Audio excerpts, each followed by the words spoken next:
Bruce Lee is a name that echoes across generations not only in martial arts but in global culture. Even today, decades after his passing, people still ask the same burning question: just how good was Bruce Lee as a fighter? Was he simply an actor who looked powerful on the screen, or was he truly one of the most dangerous martial artists who ever lived?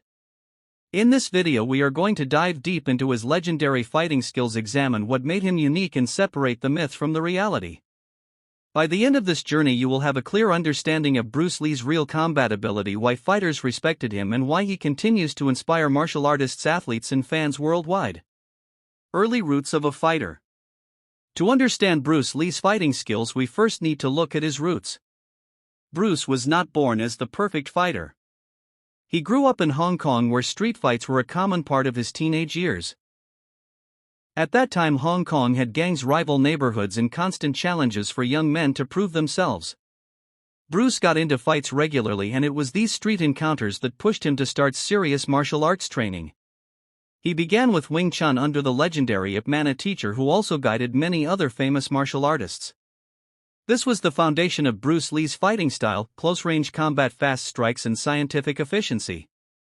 But even in those early days, Bruce was never satisfied with one style. He wanted to test, experiment, and expand. This hunger to improve became the secret to his legendary skills. Wing Chun and its influence. Wing Chun gave Bruce Lee the fundamentals that later defined his fighting approach. It taught him how to control the centerline, how to use economy of motion, and how to defend and attack at the same time.